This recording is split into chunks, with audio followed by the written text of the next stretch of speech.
India میں ایک شہر ہے امرتسر. امرتسر کے ایک حاجی اسماعیل صاحب بیان کرتے ہیں،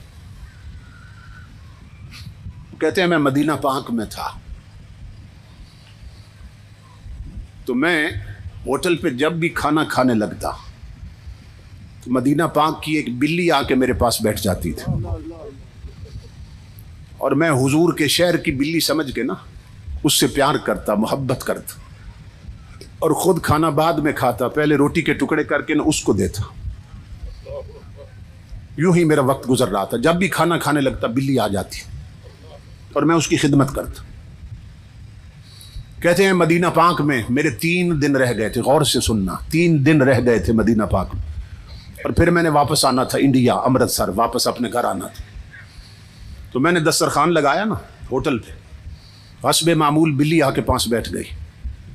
میں روٹی کے ٹکڑے کرنے لگ گیا اور میں دل میں سوچنے لگ گیا کہ یہ بلی مجھ سے مانوس ہو گئی ہے، میری بیلی بن گئی ہے. پنجابی میں کہہ رہا ہوں، یہ مجھ سے مانوس ہو گئی، گھل مل گئی میرے ساتھ. جو جب بھی کھانا کھانے لگتا ہوں یہ آ جاتی ہے. تو میں نے 3 دن کے بعد وطن واپس جانا ہے، تو میں کیوں نہ حضور کے شہر کی بلی اپنے ساتھ لے جاؤں. حضور کے شہر کی نشانی بنا کے میں اس بلی کو اپنے ساتھ لے جاؤں گا. حاجی اسماعیل کہتے ہیں لوگوں اللہ کی عزت کی قسم، یہ بات میں نے دل میں سوچی تھی کہ بلی کھانا چھوڑ کے چلی گئی.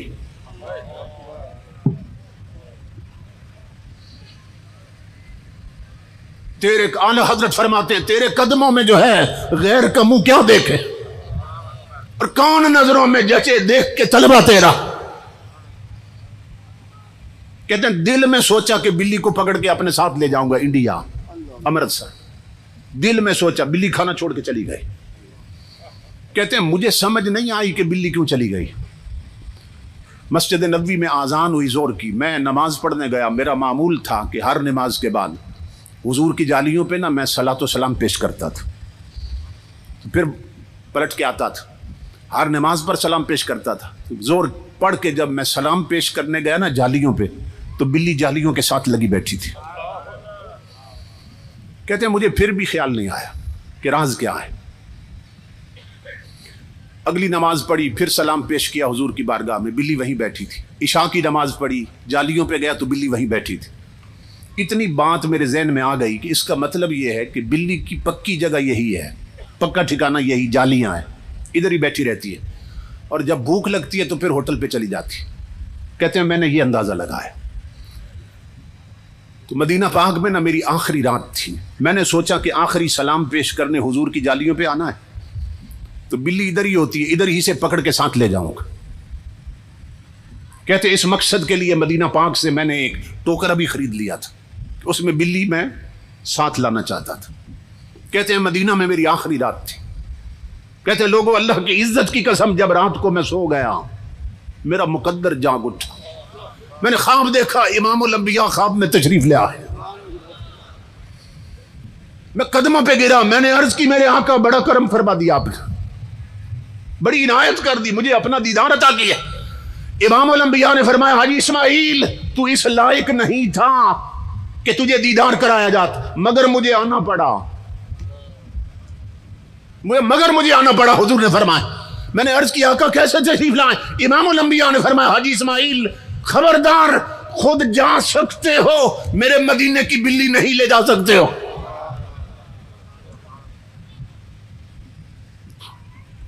حاجی اسماعیل کہتے ہیں میں خواب میں قدموں پہ گرا. میں نے عرض کی اللہ کے حبیب یہ تو بات میں نے کسی سے ذکر نہیں کی، بتایا نہیں، اپنے دل کا فیصلہ تھا کہ بلی ساتھ لے جانی ہے. امام الانبیاء نے فرمایا آج کی بات نہیں ہے، 3 دن ہو گئے وہ کچھ کھائے پیے بغیر میری جالیوں سے لپٹ کے فریاد کر رہی ہے کہ اے تاجدار مدینہ مجھے تیرے شہر سے جدا کرنا چاہتا ہے، مجھے بھوکا رہنا منظور ہے، مدینے کی جدائی منظور نہیں ہے. آقا مجھے بچا لیں، مجھے مدینے سے جدا کر رہا ہے. امام الانبیاء نے فرمایا حاجی اسماعیل میں حکم دینے آیا ہوں، خود جا سکتے ہو، مدینہ کی بلی نہیں لے جا سکتے. میں نے جب یہ واقعہ پڑھا امام الانبیاء کے غلاموں تو ذہن میں بات آئی جو رسول بلیوں کی سنتا ہے او امت کی بیٹیوں کی کیسے نہیں سنے گا اگر بیٹیاں بیٹیاں بن کے رہیں؟ اگر بیٹیوں کے سر سے دوپٹے اتر جائیں وہ امت کی بیٹیاں نہیں رہتی. اگر ان کے آدھے جسم ننگے ہو جائیں وہ پھر بیٹیاں نہیں رہتی. اگر وہ میک اپ کر کے بے پردہ بازاروں اور پارکوں میں پھریں تو پھر وہ امت کی بیٹیاں نہیں رہتی ہیں. جس تاجدار کائنات کی غیرت کا حال یہ ہے کہ تاریخ میں ہے کہ ایک جنگ میں غزوے میں حاتم طائی کی بیٹی قیدی بن کے حضور کے سامنے آئی.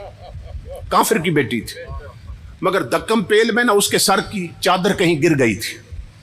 صحابہ کہتے ہیں جب اللہ کے حبیب کی نظر پڑی نا اس پر حضور دوڑ پڑے اس کی طرف اور اپنی کالی کملی جس کی عظمت کی فرشتے قسمیں کھاتے تھے وہ کافر کی بیٹی کے سر پہ ڈال دی. فرمایا میری بیٹی اپنا سر ڈھانپ لو, جسم ڈھانپ لو. وہ چیخنے لگی, کہنے لگی محمد عربی صلی اللہ علیہ وسلم یہ بات میری سمجھ سے ماورا ہے. اتنی محبت کے ساتھ آج تک میرے سر پہ چادر میرے سگے باپ نے نہیں رکھی, آپ دشمن ہو کے میرا سر ڈھانپ رہے ہیں.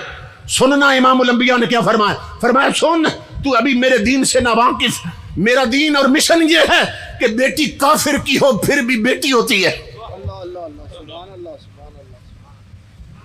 میری ماں بہنوں بیٹیوں, جس رسول نے کافر کی بیٹی کا ننگا سر دیکھا تھا دل اتنا تڑپا تھا کہ اپنی چادر اس کے سر پہ ڈال دی تھی. آج اس رسول کا کلمہ پڑھنے والیوں نے اپنے جسم تک ننگے کر لیے, حضور کے دل پہ کیا بیت رہی ہوگی. وہ جو رہ رہے ہیں مدینے میں کوئی ان کو جا کے یہ دے خبر, وہ چلی ہیں زور کی آندیاں کہ چمن حضور کا اڑ چلا. اس لیے میرے ماؤں بہنوں بیٹیوں اپنے اترے ہوئے دوپٹے سروں پہ واپس لاؤ, چھنا ہوا یا آنکھوں کو دو, اپنی پیشانیوں میں سجدوں کا نور بھرو. تم گھر سے باہر نکلو تو ایسے نہ لگے کوئی فلمی ناگن جا رہی, ایسے بن کے نکلو پتہ چلے فاطمہ زہرا کے در کی کنیز جا رہی ہے. جوانوں اپنے پاؤں کو مسجدوں کے راستوں پہ چلنے کا عادی بناؤ. بزرگوں بھائیوں جب اولاد کچھ سیکھنے کے قابل ہو تو اسے انگلش میڈیم سکول میں بعد میں بھیجو, اس کی گتی میں نبی کا قرآن پہلے ڈالو تاکہ مدینے سے خیرات آتی رہے اور رابطے جڑے رہے. ہمارے سامنے علامہ اقبال کی مثال. آپ نے کبھی سوچا کہ داڑھی بھی نہیں تھی اور یورپ میں پڑھتے رہے تو اقبال کو علامہ کیوں کہا جاتا ہے؟ علامہ تو مولانا کو کہتے ہیں نا, مولوی صاحب کبھی کہہ دیتے ہیں, کبھی مولانا صاحب, کبھی علامہ صاحب, یہ تو علماء کو کہتے ہیں نا علامہ. تو اقبال کی داڑھی بھی نہیں تھی تو اس کو علامہ اقبال کیوں کہتے تھے؟ یورپ میں تو قائد اعظم بھی پڑھتے رہے مگر کوئی علامہ محمد علی جناح تو نہیں کہتا. پھر سبب کیا ہے کہ اقبال کو علامہ کیوں کہا جاتا؟ تو اقبال کی زندگی پڑھو تو آپ کو پتہ چلے گا. اقبال کے والدین نے اسے انگریزی بعد میں پڑھائی ہے, اس کی گھٹی میں نبی کا دین پہلے ڈالا ہے. اقبال نے انگریز فلسفیوں کو بعد میں پڑھا, رومی, جامی اور سادی کو پہلے پڑھا کیونکہ گھٹی میں قرآن تھا اور دین تھا اقبال کی. اس لیے یورپ میں پڑھ کر بھی جب وہاں سے نکلا ہے تو سر جھکا کے نہیں نکلا, سر اٹھا کے نکلا اور اعلان کرتا نکلا ہے خیرہ نہ کر سکا مجھے جلوہ دانش فرنگ, سرما ہے میری آنکھ کا خاک مدینہ و نجف. کہتے یورپ والوں تمہارے پبوں اور کلبوں میں تمہاری بیٹیوں کے تھرکتے ہوئے ننگے جسم بھی اقبال کو اپنی طرف مائل نہیں کر سکے. کیوں کہ بچپن میں ماں نے آنکھوں میں سرما ہی خاک مدینہ کا لگایا تھا. اس لیے میرا پیغام ہے تجھ کو سنبھلنا تو ہے اب وقت سنبھل جا, اے بحر عمیق اپنے کناروں سے اچھل جا. غافل تجھے پا کر لے آئے ہیں پھر جال, تو باز ہے بلبل نہیں بستان سے نکل جا. باطل سے نہ ڈر جنگ کے میدان میں اتر جا, رکھ حق پہ نظر ماہو سریا سے گزر جا. کہ تجھ کو حسین ابن علی نے یہ وصیت, مرنا ہے تو ڈر موت سے, جینا ہے تو مر جا. تقدیر الہی کے نوشتے بھی وہی ہیں, اللہ بھی وہی, اس کے فرشتے بھی وہی ہیں.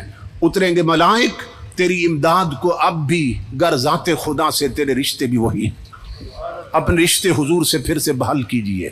تاجدار کائنات کا فیض آج بھی جاری و ساری, جو اہل ہیں حضور آج بھی انہیں نواز رہے, سب پہ نگاہ رحمت لگی. اپنی جھولیاں پھیلا کر حضور سے خیرات مانگی ہے. چمک تو اس سے پاتے ہیں سب پانے والے, میرا دل بھی چمکا دے چمکانے والے. تو زندہ ہے واللہ, تو زندہ ہے واللہ, میری چشم عالم سے چھپ جانے والے. اللہ رب العزت ان بھائیوں کو جنہوں نے اس پروگرام کا اہتمام کیا اور ہمیں جمع کیا اور اتنی محنت کی, وہ سب آپ کے سامنے ہے.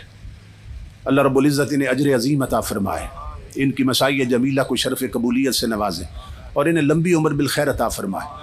اور یہ جو نوکری اللہ ان سے لے رہا ہے, ان کی نسلوں میں یہی نوکری چلتی رہے اور قیامت تک اللہ رب العزت ان گھرانوں پر اپنا رحم فرمائے. وما علینا الا البلاغ.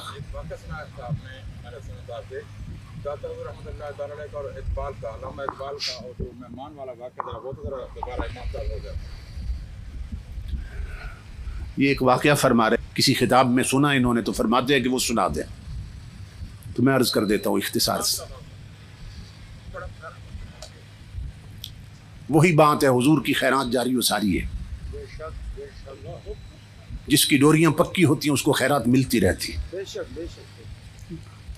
امام الانبیاء کے غلاموں علامہ اقبال کے نوکر کا بیان ہے,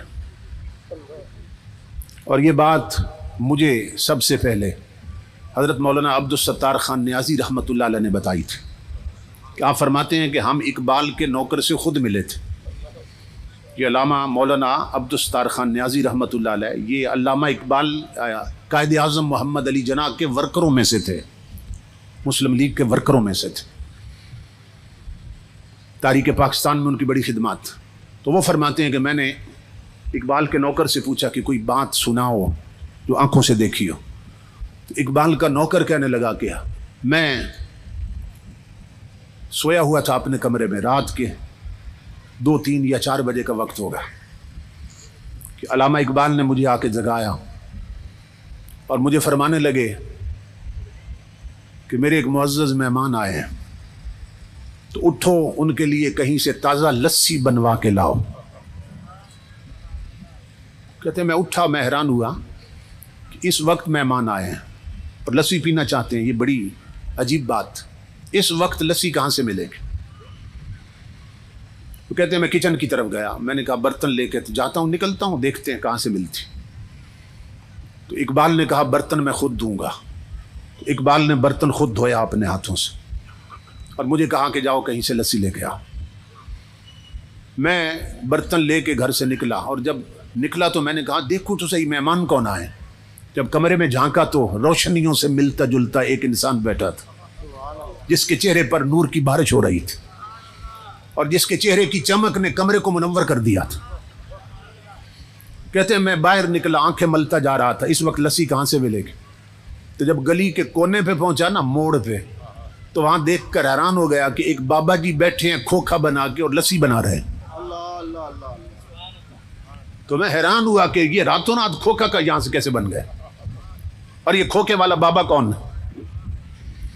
پھر دل میں خوشی بھی ہوئی کہ چلو کام قریب سے ہو گیا, یہ صبح تحقیق کریں گے یہ کھوکھا کس نے بنایا اور یہ بابا جی کون ہے. کہتا میں نے انہیں لسی کے لیے کہا, انہوں نے تازہ لسی بنا دی مجھے. تو میں نے کہا کہ پیسے کتنے ہیں. تو وہ ہنس کے فرمانے لگے لے جاؤ, اقبال سے ہمارا معاملہ چلتا رہتا ہے. تو میں حیران ہوا کہ یہ بابا جی اقبال کو بھی جانتے ہیں. خیر میں لسی لے کے آ گیا. اقبال نے برتن مجھ سے پکڑا اور اندر مہمانوں کو پیش کی. میں اپنے کمرے میں بیٹھا تھا اور سوچ رہا تھا کہ اب مہمان رات رکتے ہیں یا چلے جائیں گے, ابھی کیا صورتحال بنتی. تو میں نے محسوس کیا کہ مہمان اٹھے ہیں واپس جانے کے لیے. اقبال کے سینے لگے, اقبال کا ماتھا چوما انہوں نے اور دروازے سے نکلے. میں نے اقبال کو آواز دی, میں نے کہا علامہ صاحب میں دروازے کنڈی لگا دیتا ہوں, آپ آرام فرمائیں. کنڈی لگانے کی بجائے میں گلی میں چلا گیا. میں نے کہا دیکھو تو صحیح مہمان اس وقت آئے تھے, یہ کون ہے, کدھر جاتے ہیں. تو اقبال کا نوکر کہتا ہے میں نے جب دیکھا تو اللہ کی عزت کی قسم انہوں نے ایک قدم اٹھایا اقبال کے دروازے سے اور دوسرا قدم گلی کے آخری کونے میں رکھ دیا اور غائب ہو گئے. میں پیچھے بھاگا, میں نے کہا یہ اتنا لمبا قدم جسمانی نہیں ہو سکتا, یہ کوئی روحانی قدم اٹھا. پیچھے بھاگا, جب گلی کے موڑ پہ گیا تو حیران ہو گیا, نہ بابا نہ کھوکھا نہ کھوکے والا.